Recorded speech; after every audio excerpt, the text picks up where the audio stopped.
Selamat pagi Bapak Ibu Saudara sekalian yang dikasihi dalam Tuhan. Pada pagi hari ini kita akan siapkan hati dan pikiran kita. Kita akan memuji dan menyembah nama Tuhan. Dalam nama Tuhan Yesus, puji Tuhan.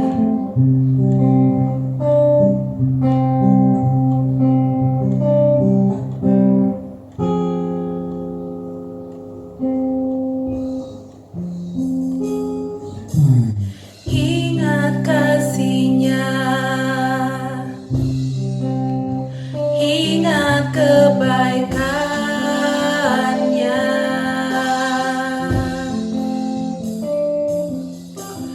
dan anugerah-Nya selamatkanku.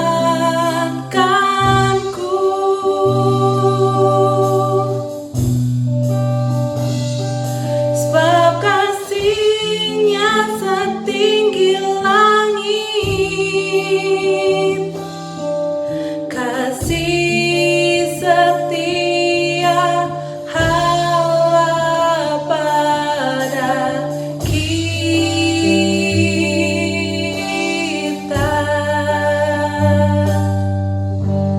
Besar kasih Allah pada kita.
pada hari ini kami sudah berkumpul Tuhan di tempat ini Tuhan, meskipun kami masih harus berkumpul Tuhan dengan menggunakan video YouTube ini Tuhan, tapi kami percaya Tuhan hadir di tengah-tengah kami Tuhan. Tuhan, bentar lagi kami akan memuji dan menyembah nama-Mu Tuhan. Tuhan, siapkan hati dan pikiran kami Tuhan, agar kami dapat memuji dan menyembah nama-Mu dengan sepenuh hati kami Tuhan, agar semuanya dapat menjadi kemuliaan dan berkat bagi nama-Mu saja Tuhan. Di dalam nama Tuhan Yesus kami akan buka ibadah pada pagi hari ini Tuhan. Di dalam nama Tuhan Yesus kami sudah berdoa dan mengucap syukur. Haleluya, amin. Sekarang kita mau semangat untuk memuji dan menyembah nama Tuhan. Kita angkat pujian Bangkit Gereja Tuhan.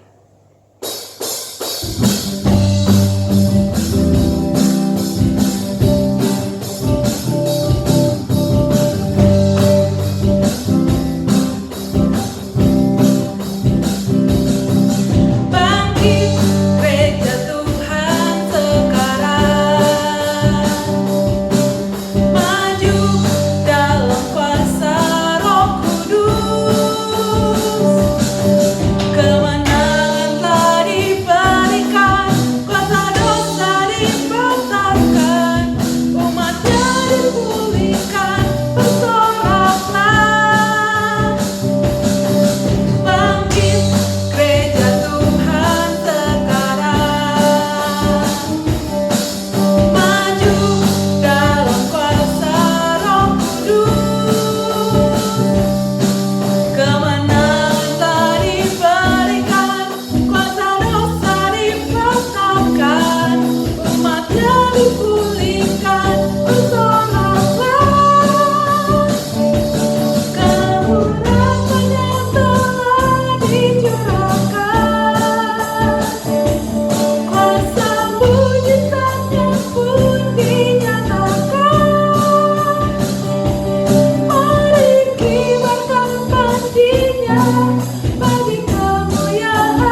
Untuk selanjutnya kita angkat satu pujian lagi, Raja Mulia.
hati kita akan mendengarkan sebagian dari firman Tuhan.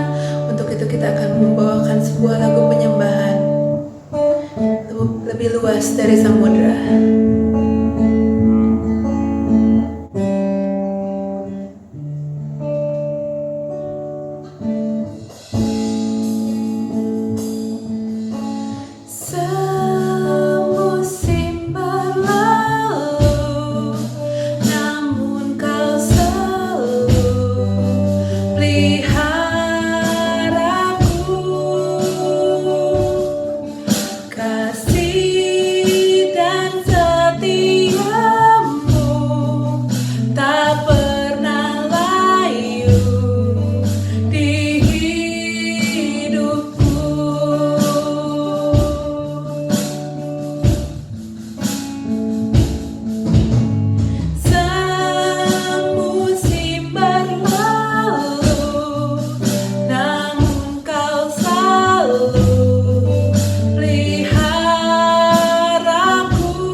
sukacita Tuhan untuk memuji dan menyembah nama-Mu Tuhan. Semoga puji-pujian dan penyembahan yang sudah kami bawakan Tuhan dapat menjadi dupa yang berbau harum di hadapan-Mu Tuhan. Sebentar lagi Tuhan kami akan mendengarkan sebagian dari firman-Mu. Tuhan tolong buka Tuhan telinga kami, Tuhan buka hati kami Tuhan, agar firman-Mu dapat masuk, tumbuh dan menjadi rema bagi hidup kami Tuhan. Tuhan juga berkati Tuhan hamba-Mu Tuhan yang akan membawakan sebagian dari firman-Mu Tuhan. Tuhan yang berikan hikmat akal budi daripada-Mu saja Tuhan, agar semuanya dapat menjadi kemuliaan bagi nama-Mu saja. Di dalam nama Tuhan Yesus Tuhan kami serahkan Tuhan semuanya dalam tangan-Mu. Haleluya, amin. Pembacaan firman Tuhan akan dilakukan oleh Pendeta Raymond.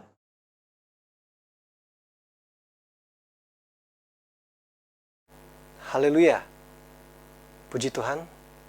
Selamat pagi Bapak Ibu. Salam sejahtera dalam kasih Tuhan Yesus Kristus. Mari kita akan kembali sama-sama belajar firman Tuhan. Pagi hari ini dengan judul Different Process, Same Result. Bapak Ibu pernah mendengar kalimat bijaksana yang mengatakan proses itu tidak akan mengkhianati hasil. Kalau prosesnya dijalani dengan baik, tentu hasilnya juga akan baik. Namun, belum tentu proses yang tidak baik juga menghasilkan yang tidak baik. Mengapa? Contohnya, kalau di sekolah atau di tempat kuliah, kita ingin mendapatkan hasil nilai yang bagus, itu bisa didapat ketika orang itu berlaku curang, misalnya dengan mencontek. Tentu itu proses yang tidak baik, tetapi bisa memungkinkan hasil yang baik. Ini yang akan kita lihat pada pagi hari ini. Kita belajar dari peristiwa yang menimpa hidup Raja Asa. Bagaimana hasil antara dua kisah itu tidak jauh berbeda atau sama, namun ternyata prosesnya itu yang berbeda. Dan proses itu yang kemudian menjadi kendala dalam kehidupan Asa, yang menjadi penyebab kemudian hukuman Tuhan datang kepadanya. Hasilnya serupa. Ada kemenangan, ada keberhasilan, namun proses yang dijalani tidak sama. Dan itu tidak Tuhan kehendaki bagi Raja Asa. Mari kita akan lihat 2 Tawarik 16 ayat 7-9. Nanti kita akan lihat dari pasal 14-nya, pasal 15. 2 Raja-Raja pasal 16 akan saya bacakan ayat 7-9. Pada waktu itu datanglah Hanani pelihat itu kepada Asa Raja Yehuda. Katanya kepadanya, karena engkau bersandar kepada Raja Aram dan tidak bersandar kepada Tuhan Allahmu, oleh karena itu terluputlah tentara Raja Aram dari tanganmu.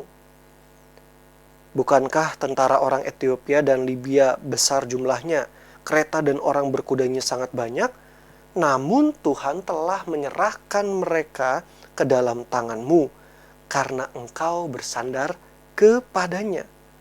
Karena mata Tuhan menjelajah seluruh bumi untuk melimpahkan kekuatannya kepada mereka yang bersungguh hati terhadap Dia. Dalam hal ini engkau telah berlaku bodoh. Oleh sebab itu mulai sekarang ini engkau akan mengalami peperangan. Saudara lihat, sebenarnya di pasal ini Asa itu selamat dari serangan Raja Israel dengan meminta bantuan kerajaan Aram atau Syria. Dan berhasillah dia dari serangan Raja Israel, Asa jadi sanggup bertahan karena bantuan Raja Aram. Namun, setelah itu, kita lihat tadi bagaimana firman Tuhan, kepada kamu akan terjadi kembali peperangan. Jadi sempat dia aman, sempat memperoleh kemenangan, tetapi kemudian akan terjadi hukuman Tuhan, yaitu peperangan. Kita akan lihat kehidupan dari Raja Asa. Perubahan yang terjadi dalam hidupnya. Kalau kita lihat pasal 14 ayat 6, bagaimana ayat sebelumnya juga sesudahnya, pada zaman aman, sedang aman-amannya negeri itu, Israel, khususnya Israel Selatan ya, Yehuda bukan Israel. Kalau Israel itu Israel Utara, tapi Asa ini kerajaan Yehuda atau Israel Selatan. Yehuda, kerajaan Yehuda ini sedang dalam keadaan aman. Dan kita lihat dalam 2 Tawarik 14 bagaimana banyak hal yang Asa lakukan. Dia melakukan apa yang baik dan benar di mata Tuhan, dan dia memerintahkan orang mencari Tuhan. Ia membangun banyak karya bagi umat Tuhan, bagi kerajaan Yehuda tentunya. Namun, berbeda ketika masuk di pasal 15 ayat 19. Di situ, setelah pasal 14 itu, kemudian di tengah pasal 14 terjadi peperangan melawan orang-orang Ethiopia, dan di situ tadi kita sudah baca ada juga Libya dengan jumlah sangat banyak. Asa dengan 300.000 pasukan. Ini orang-orang Ethiopia dan Libya ini 1 juta plus 300.000 pasukan. Kereta, kuda. Dan dia memenangkan peperangan itu, Asa. Lalu setelah berikutnya, negeri itu aman kembali. Kurang lebih sekitar 25 tahun. Pada waktu pertama, di pasal 14 itu, kira-kira dalam keadaan aman, awal mulanya Asa itu membangun negerinya, mengajak umatnya mencari Tuhan itu dalam kurun waktu sekitar 10 tahun. Karena Asa ini memerintah totalnya 41 tahun. Jadi 10 tahun aman, dia berkarya, dia melakukan apa yang benar. Lalu datanglah peperangan oleh orang Ethiopia. Dia menang.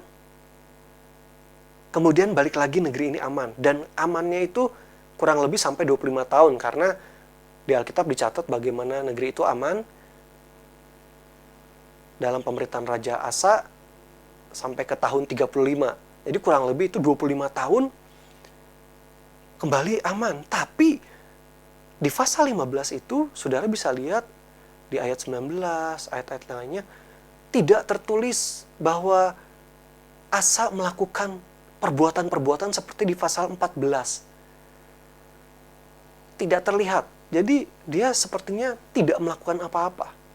Secara implisit memang tidak ada kegiatan lagi yang benar dari Asa.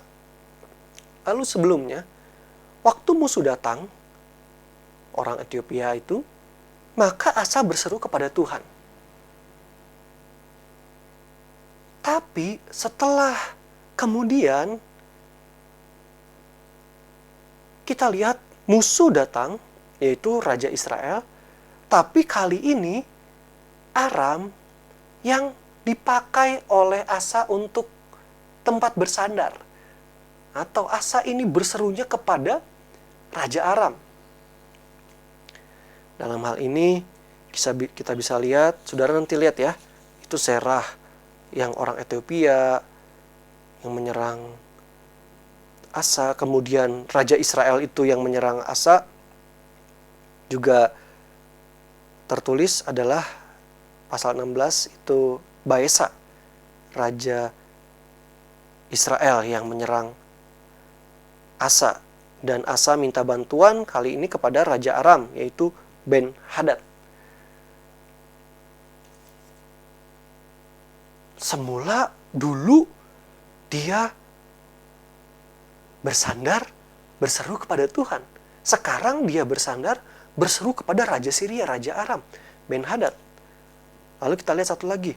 Dulu, waktu Nabi Tuhan berfirman kepada Asa, Asa segera lakukan. Pasal 15 ayat 1-18. Mereka mencari Tuhan, buat perjanjian.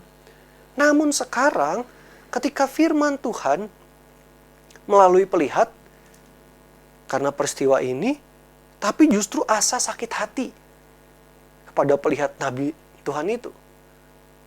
Hanani. Kalau sebelumnya itu Asaria. Nah sekarang Hanani, dan kemudian ditolak. Dia sakit hati.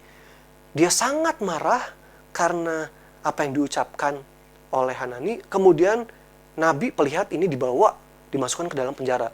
Jadi kalau Bapak Ibu Saudara lihat, kontradiktif sekali, berbeda sekali. Asa sebelumnya dan sesudahnya. Apa yang terjadi? Kenapa kok Asa itu berubah sedemikian rupa? Kalau kita lihat juga di Dix Bible, itu ada 4 kesalahan besar yang dilakukan oleh Asa. Yaitu dia mempercayai Aram atau Syria, bahasa Inggris itu pakai Syria, daripada Allah. Lalu kemudian Nabi Tuhan yang menegur dia justru dipenjarakan. Ada teguran dari Nabi Tuhan, suara Tuhan tentunya malah dipenjarakan. Pasal 16 ayat 10. Yang ketiga, menganiaya beberapa orang dari rakyat. Sebelumnya tidak. Kali ini dia menganiaya beberapa orang dari rakyat. Dan yang keempat, dia perihal kesehatannya karena nanti Asa itu sakit kakinya. Dia lebih mempercayai tabib-tabib dibandingkan dengan Tuhan. Itu ayat 12-14 di pasal 16 2 Tawarik.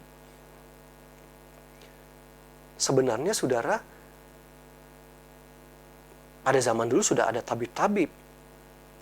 Kita lihat penulis Injil Lukas juga adalah seorang tabib. Dan Yesus juga pernah berkata, orang yang sakit memerlukan tabib. Jadi dia tidak anti untuk datang kepada tabib untuk masalah kesehatan atau kesembuhan. Tetapi di sini kalau kita lihat, memang saya mengambil referensi banyak dari Dix Bible, bahwa kemungkinan tabib yang diminta untuk menyembuhkan dia oleh Asa adalah yang berasal dari Mesir, yang memang pada waktu itu sangat terkenal penyembuhannya. Tetapi sayangnya orang-orang Mesir ini, tabib Mesir ini biasa menggunakan jimat, mantra, dan mistik.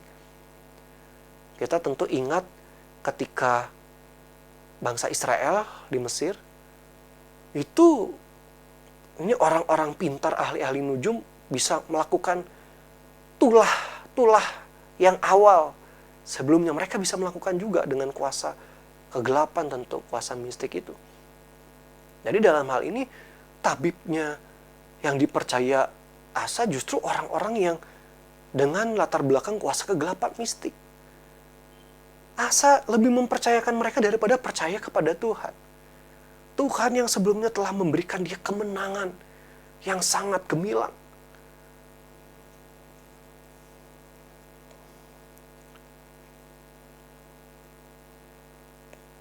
Perbuatan, tingkah laku Asa berubah. Tadi dalam ayat yang kita sudah baca, 2 Tawarik 16 ayat 9, karena mata Tuhan menjelajah seluruh bumi untuk melimpahkan kekuatannya kepada mereka yang bersungguh hati terhadap dia. Dalam hal ini, engkau telah berlaku bodoh.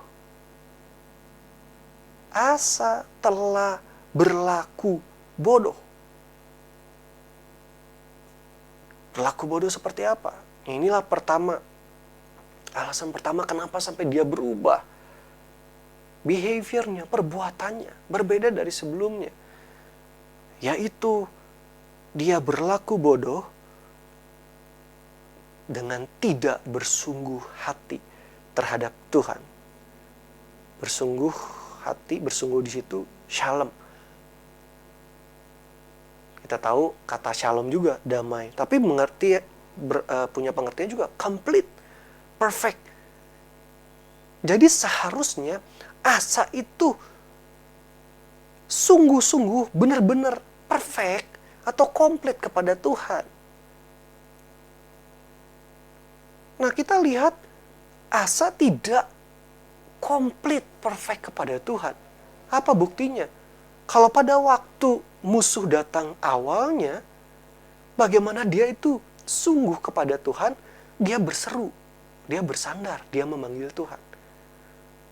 Tapi dalam kasus ini, di pasal 16 ini, setelah malah dia di pasal 15 melakukan pembaharuan, justru di pasal 16 ini, dia bukan lagi bersandar kepada Tuhan ketika Baesa Raja Israel ini menyerang dia. Namun kali ini dia bersandarnya kepada Raja Syria, Raja Aram, Ben-Hadad. Ini membuktikan bahwa dia tidak bersungguh hati kepada Tuhan. Dia tidak komplit, perfect, sempurna. Ya, komplit, sempurna itu kan berarti ya keseluruhannya sudah, kita bilang apa ya, sudah selesai dan penuh seperti itu. Jadi kalau dia memang bersandar kepada Tuhan, kalau dia dikatakan sungguh, perfect, komplit, selalu dia akan bersandar kepada Tuhan.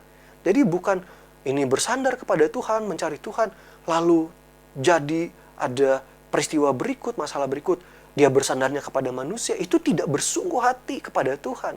Itu tidak perfect terhadap Tuhan. Tapi itu hanya setengah hati. Berubah-ubah. Buktinya di ayat 7. Dia tidak bersandar kepada Tuhan. 2 Tawarik 16 ayat 7. Pada waktu itu datanglah Hanani pelihat itu kepada Asa, Raja Yehuda, katanya kepadanya, karena engkau bersandar kepada Raja Aram dan tidak bersandar kepada Tuhan Allahmu. Oleh karena itu terluputlah tentara Raja Aram dari tanganmu. Padahal Aram pun Tuhan bisa berikan kepada Asa. Tuhan bisa kalahkan kerajaan Syria itu, Aram itu. Tapi karena ini mengandalkan manusia, maka luput. Dan jelas sekali dia tidak bersandar kepada Tuhan. Dia bersandar kepada Raja Aram. Ini membuktikan bahwa dia tidak sungguh-sungguh, tidak shalom, tidak perfect kepada Tuhan. Ada saatnya dia mencari Tuhan atas persoalan yang dia hadapi. Tapi ada saatnya juga dia tidak mau cari Tuhan, dia cari orang lain untuk menghadapi persoalan yang lain. Yang sebenarnya nyaris sama ya. Itulah yang menyebabkan adanya perubahan dalam diri Asa. Sampai dikatakan kamu tuh sudah berlaku bodoh. Dan selanjutnya yang kita lihat bagaimana engkau akan mengalami peperangan. Akibat yang harus ditanggung oleh Asa. Itu penyebab pertama. Kenapa Asa berubah? Kenapa dalam proses ini Asa tidak mempertahankan cara yang sama? Bersungguh hati kepada Tuhan, mengandalkan Tuhan. Dia melalui proses yang berbeda. Meskipun pada akhirnya dia lolos. Dia selamat sebagaimana selamat dari Ethiopia, dia juga selamat dari Israel. Tapi proses yang diinginkan oleh Tuhan, kalau bersungguh hati, harus komplit, harus sama. Ketika waktu lalu mencari Tuhan, sekarang pun mencari Tuhan. Jangan melakukan proses yang berbeda. Waktu lalu mencari Tuhan, sekarang mencari manusia.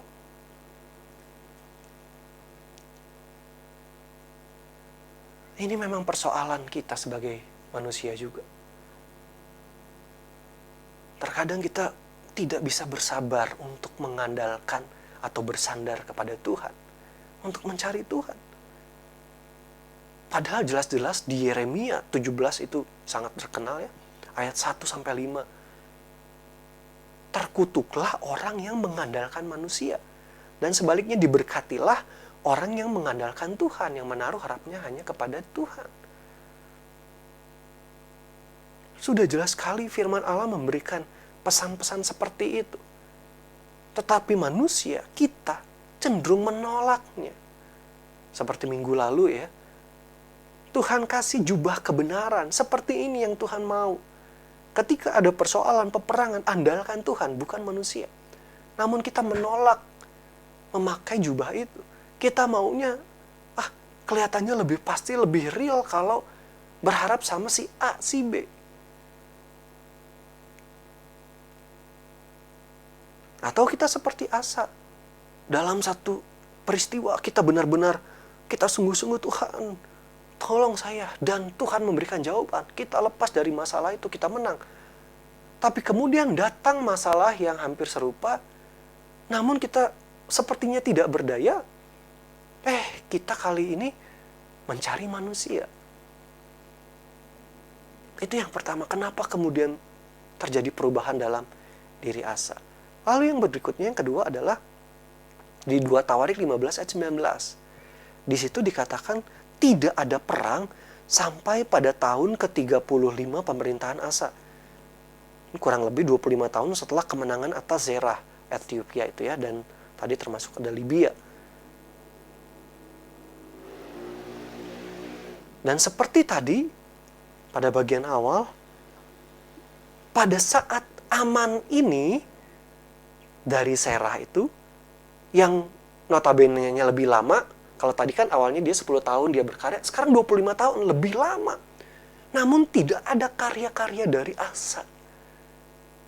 Tidak ada perbuatan-perbuatan benar lagi yang dia lakukan seperti di pasal-pasal sebelumnya.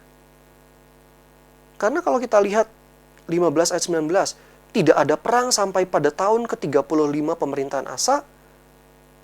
Lalu masuk pasal 16 ayat 1, tahun ke-36-nya maju Baesa. Lalu Asa melakukan tindakan yang bodoh di ayat 2-nya. Ingat ya? Bahkan mengeluarkan perbendaharaan rumah Tuhan. Barang-barang yang kudus. Jadi tidak ada perbuatan-perbuatan benar seperti pasal-pasal sebelumnya. Padahal negeri itu aman dalam jangka waktu lebih lama. Selama itu tidak ada karya lanjutan.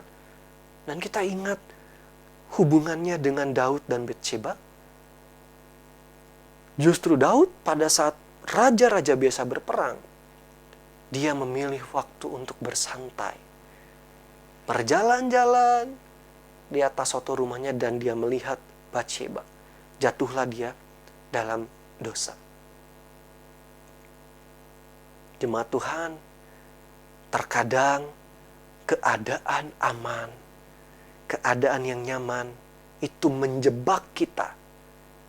Sehingga kita tidak lagi berkarya, kita tidak lagi melakukan sesuatu yang baik, yang diinginkan Tuhan.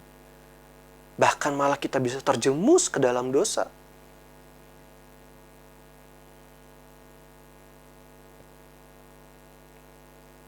Karena itu sebenarnya kita patut bersyukur jika kita menghadapi peperangan-peperangan itu. Kita menghadapi musuh-musuh, lawan. Karena justru dengan menghadapi seperti itu,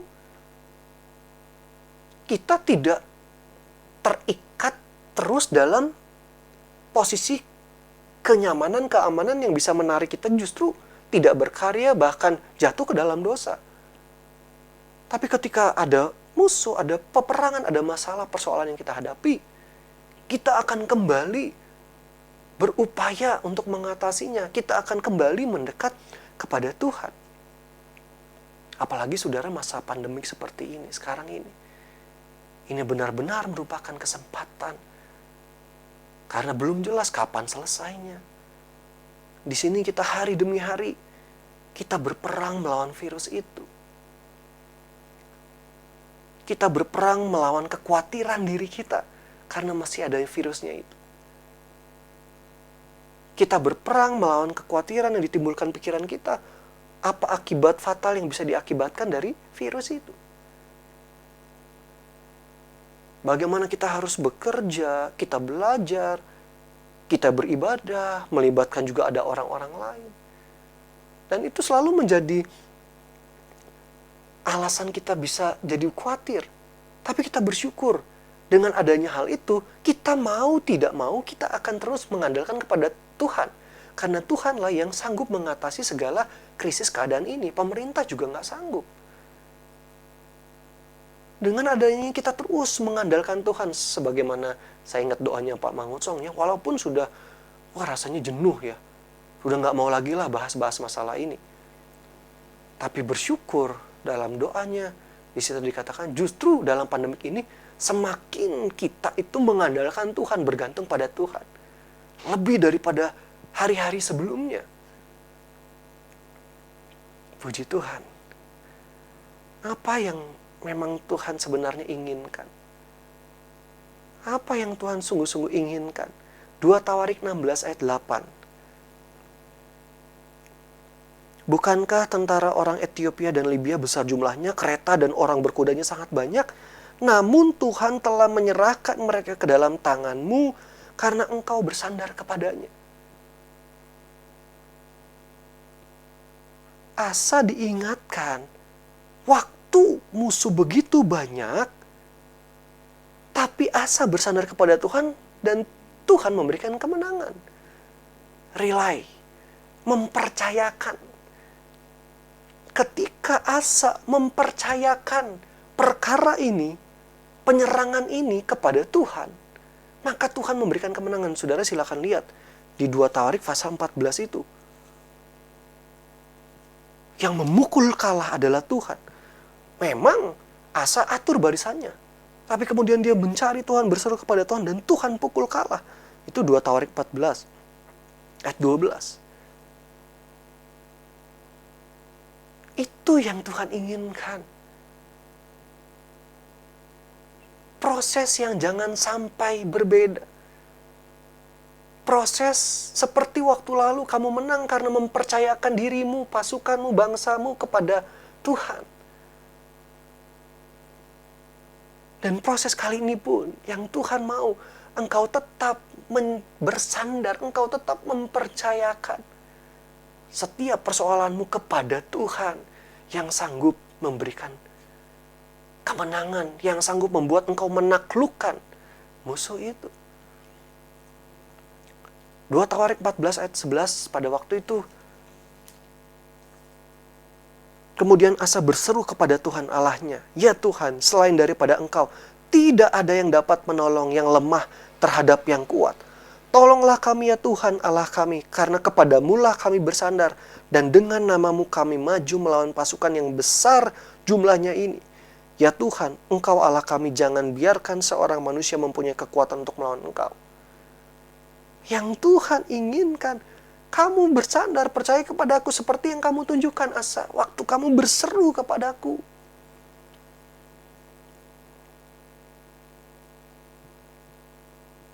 Bahkan di situ Asa bilang sendiri, Tuhan, tidak ada yang dapat menolong selain Engkau. Tapi kita lihat ayat-ayat yang kita sudah baca. Padahal sebelumnya Asa seperti ini. Dan yang Tuhan inginkan, proses yang ini tetap kita lakukan. Bahwa tidak ada yang sanggup menolong selain Engkau Tuhan. Kami merasa lemah untuk mengatasi kekuatan persoalan kami. Dan hanya Engkau Tuhan yang sanggup memukul kalah persoalan-persoalan kami. Lalu lihat ayat 12, Tuhan pukul kalah. Lalu Asa kejar orang-orang itu.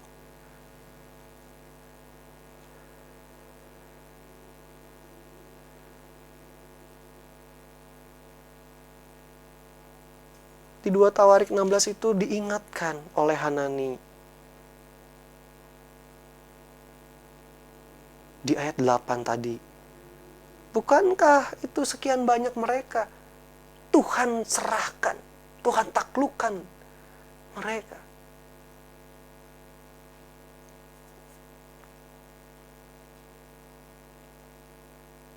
Satu Korintus 15 ayat 24 sampai 26.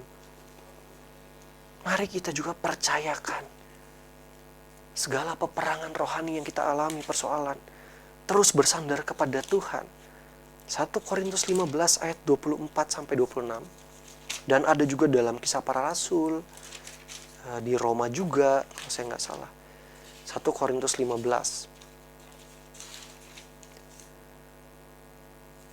ayat 24. Kemudian tiba kesudahannya, yaitu bila mana ia, Yesus ini Kristus, itu ayat sebelumnya ya, 23, menyerahkan kerajaan kepada Allah Bapa sesudah ia membinasakan segala pemerintahan, kekuasaan dan kekuatan. Hanya Tuhanlah, yaitu Kristus, yang sanggup membinasakan segala kekuasaan, kekuatan. Karena ia harus memegang pemerintahan sebagai raja sampai Allah meletakkan semua musuhnya di bawah kakinya. Semua musuh itu diletakkan di bawah kaki Yesus, puji Tuhan. Musuh yang terakhir yang dibinasakan ialah maut. Haleluya. Itu yang Tuhan inginkan. Proses yang sama mau kita lakukan dalam menghadapi segala jenis peperangan, persoalan. Yaitu bersandar kepada Tuhan. Percayakan persoalan ini kepada Tuhan. Karena Tuhanlah di dalam Yesus Kristus yang mampu memberikan kemenangan atas semua musuh, termasuk maut, kematian sekalipun. Percayakan dirimu terus kepada Tuhan. Dan ia ingin kita terus berseru kepada Tuhan, memanggil namanya. Kisah Rasul pasal 2. Kisah Rasul pasal 2 ayat 20 sampai 21. Matahari akan berubah menjadi gelap gulita dan bulan menjadi darah sebelum datangnya hari Tuhan. Hari yang besar dan mulia itu. Bagaimana nanti kedatangan Yesus kembali. Dan barang siapa yang berseru kepada nama Tuhan akan diselamatkan. Kenapa diingatkan kepada kita? Asa dulu berseru kepada Tuhan. Karena Alkitab mencatat yang berseru kepada Tuhan itu akan diselamatkan. Nanti pada hari yang besar mulia. Hari yang juga sebenarnya menakutkan, menggemparkan. Tapi yang berseru kepada nama Tuhan akan diselamatkan. Seperti Asa, dia berseru kepada Tuhan, mencari Tuhan. Dia selamat dari serangan pasukan yang banyak dari Serah orang Ethiopia. Ayat 21 tadi sudah. Lalu ayat 22. Hai orang-orang Israel, dengarlah perkataan ini. Yang aku maksudkan ialah Yesus dari Nazaret, seorang yang telah ditentukan Allah dan yang telah dinyatakan kepadamu dengan kekuatan-kekuatan dan mujizat-mujizat dan tanda-tanda yang dilakukan oleh Allah dengan perantaraan dia di tengah-tengah kamu, seperti yang kamu tahu.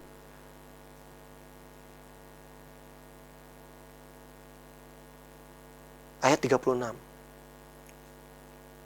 Saudara, ayat 35-nya juga sudah disinggung. Duduklah di sebelah kananku sampai kubuat musuh-musuhmu menjadi tumpuan kakimu. Ini. Jadi seluruh kaum Israel harus tahu dengan pasti bahwa Allah telah membuat Yesus yang kamu salibkan itu menjadi Tuhan dan Kristus. Yesus itu adalah Tuhan. Tadi ayat 21-nya berseru kepada nama Tuhan, dialah Yesus. Diselamatkan. Haleluya. Puji Tuhan, mari jemaat Tuhan. Berulang kali dalam hidup kita, kita alami proses peperangan. Tapi, mari, hal yang sama yang selalu kita mau lakukan, jangan pernah berubah. Lakukan proses yang sama, yaitu kita mempercayakan semuanya kepada Tuhan, bersandar kepada Dia. Dan panggil Dia, berseru kepada Dia. Karena berseru kepada namanya saja, nama Yesus itu yang akan menyelamatkan kita. Karena semua musuh ditaklukkan di bawah kakinya.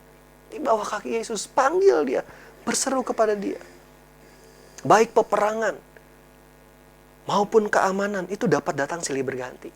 Tidak selalu kita dalam masalah, persoalan, tetapi ada kalanya kita rasa nyaman juga aman. Bisa datang silih berganti. Mari nyatakan bahwa kita tetap selalu bersungguh hati kepada Tuhan. Selalu bersungguh hati.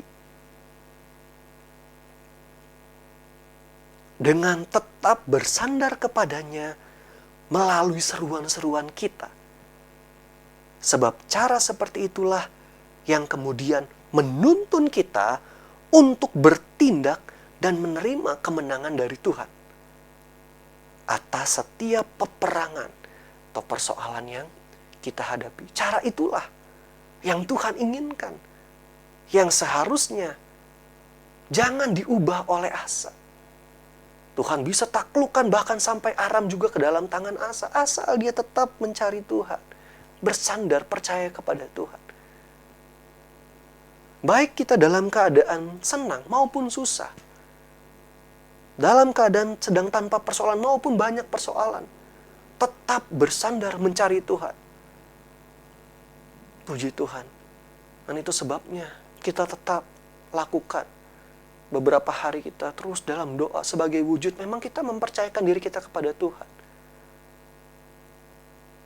Dalam doa-doa Zoom kita, hampir setiap malam kita terus memanggil nama Yesus, memohon kepada Dia. Hasil yang Tuhan berikan itu pasti sama, yaitu kemenangan atas musuh. Tuhan memampukan kita bertindak mengalahkan musuh persoalan kita. Pencobaan yang kita alami tidak melebihi kekuatan. Karena Tuhan sudah siapkan jalan keluar. Dan Dia mau, mari, setiap macam peperangan persoalan itu hadapi dengan cara yang Dia inginkan, yaitu percayakan kepada Dia. Panggil Dia, baru kemudian bertindak. Haleluya. Puji Tuhan, kasih karunia damai sejahtera menyertai kita semua. Puji Tuhan. Haleluya. Kita akan menyanyikan pujian. Tuhan selalu menolongku. Haleluya. Haleluya. Musim akan selalu berganti. Kasih Tuhan tetap abadi,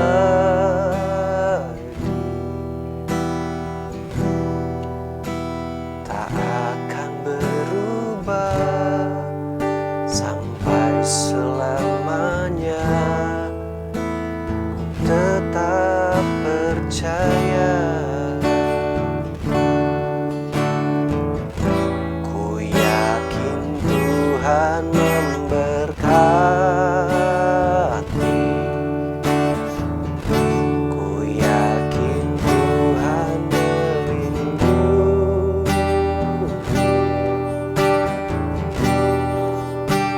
Burung di udara Tuhan pelihara, karena kasih-Nya. Tuhan selalu menolongku, selalu menjagaku. Sehelai di rambutmu tak akan terjatuh tanpa seizinmu. Tuhan selalu menolongku, selalu menjagaku. Dia mengenyangkanku dan meliharaku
tanpa seizinmu. Tuhan selalu menolongku, selalu menjagaku.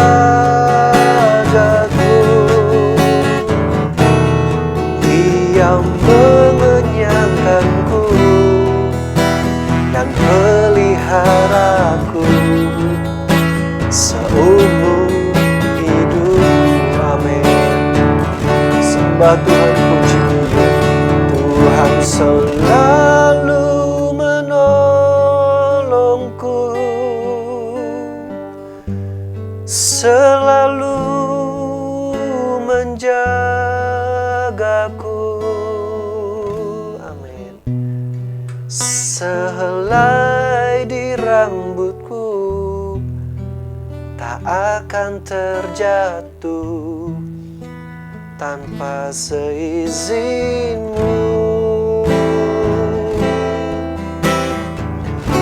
Tuhan selalu menolongku,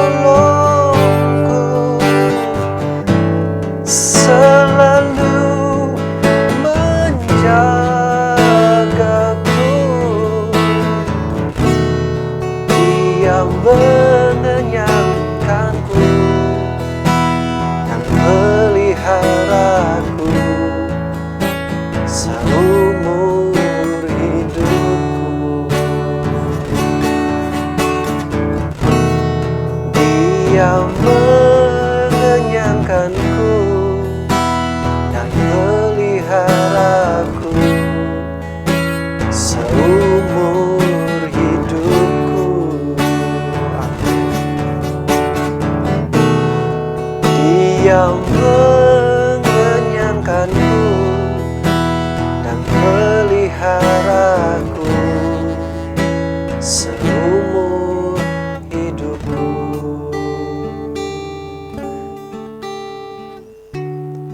Haleluya. Terima kasih Bapa. Puji Tuhan. Bapa, Engkaulah yang memelihara kami. Melalui setiap musim dalam hidup ini, silih berganti ya Tuhan. Tapi kami tahu Engkau selalu melindungi. Engkau selalu memelihara kami. Engkau sudah menyediakan kepada kami kemenangan demi kemenangan di dalam Kristus. Yesus, Engkau yang menaklukkan musuh-musuh kami. Sebab itu kami mau mempercayakan segala persoalan kami kepada Tuhan. Kami mempercayakan diri kami, keluarga kami, jemaat-jemaat Tuhan kepada Engkau Tuhan yang akan memberikan kepada kami kemenangan. Kami tetap bersandar Tuhan, bersandar kepadamu. Inilah kami. Setiap persoalan yang sedang dihadapi jemaat Tuhan, kami percayakan kepada Tuhan yang memberikan kemenangan. Kami memanggil Engkau Yesus, memanggil nama-Mu, nama yang menyelamatkan, nama yang beri menang, Yesus Kristus Tuhan. Engkau berikan hikmat, kuasa untuk kami menyelesaikan peperangan-peperangan kami. Menyelesaikan persoalan kami di dalam Kristus bersama dengan Tuhan yang sudah menyiapkan kemenangan. Terima kasih Tuhan. Berikan ketenangan, ketentraman untuk kami tetap mengandalkan Tuhan. Kami tetap bersabar Tuhan dengan cara Tuhan. Sehingga dalam segala aktivitas kami benar-benar penuh damai sejahtera Tuhan. Karena kami ada bersama dengan Engkau yang sanggup, yang mampu memberikan kami dan mau memberikan kami jalan keluar. Terima kasih Bapa. Tanamkan firman itu dalam hidup kami. Firman Tuhan akan berakar, bertumbuh dan berbuah-buah. Mengerjakan banyak hal yang baik dan benar dalam kehidupan kami jemaat Tuhan. Terima kasih Tuhan. Kami bersyukur buat ibadah pada pagi hari ini. Jemaat Tuhan, terimalah berkat anugerah dari Allah Bapa, cinta, kasih sayang, damai sejahtera dari Tuhan Yesus, pimpinan, persekutuan, kekuatan, penghiburan Roh Kudus akan menyertai dan memberkati kita semua, baik dengan berkat jasmani maupun rohani, untuk setiap pribadi, keluarga kita masing-masing, rumah tangga kita, dan jemaat Tuhan mulai saat ini, esok, dan hari-hari selanjutnya, sampai Tuhan Yesus datang kembali menjemput kita semua. Kami sudah berdoa mengucap syukur telah terima berkat Tuhan dalam nama Tuhan Yesus Kristus. Haleluya. Semua yang percaya berkata, amin. Selamat pagi. Tuhan memberkati kita semua.